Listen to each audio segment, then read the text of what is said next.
महात्मा भ्रमण करते हुए किसी नगर से होकर जा रहे थे। मार्ग में उन्हें 1 रुपया मिला। महात्मा तो वैरागी और संतोष से भरे व्यक्ति थे। भला 1 रुपये का क्या करते, इसलिए उन्होंने यह रुपया किसी दरिद्र को देने का विचार किया। कई दिन की तलाश के बाद भी उन्हें कोई दरिद्र व्यक्ति नहीं मिला। एक दिन वो अपने दैनिक क्रियाकर्म के लिए सुबह सुबह उठते हैं तो क्या देखते हैं, एक राजा अपनी सेना को लेकर दूसरे राज्य पर आक्रमण के लिए उनके आश्रम के सामने से सेना सहित जा रहा है। आर्षि बाहर को आए तो उन्हें देखकर राजा ने अपनी सेना को रुकने का आदेश दिया और खुद आशीर्वाद के लिए अरशी के पास आकर बोले, महात्मन, मैं दूसरे राज्य को जीतने के लिए जा रहा हूं ताकि मेरा राज्य विस्तार हो सके, इसलिए मुझे विजयी होने का आशीर्वाद प्रदान करें।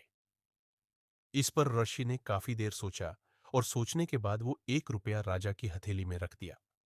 यह देखकर राजा हैरान और नाराज दोनों हुए, लेकिन उन्हें इसके पीछे का प्रयोजन काफी देर तक सोचने के बाद भी समझ नहीं आया। तो राजा ने महात्मा से इसका कारण पूछा, तो महात्मा ने राजा को सहज भाव से जवाब दिया कि राजन, कई दिनों पहले मुझे ये 1 रुपया आश्रम आते समय मार्ग में मिला था, तो मुझे लगा किसी दरिद्र को इसे दे देना चाहिए, क्योंकि किसी वैरागी के पास इसके होने का कोई औचित्य नहीं है।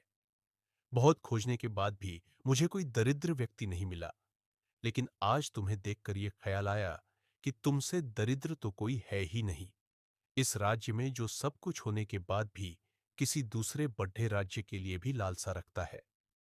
यही एक कारण है कि मैंने तुम्हें ये 1 रुपया दिया है। राजा को अपनी गलती का एहसास हो गया और उसने युद्ध का विचार भी त्याग दिया।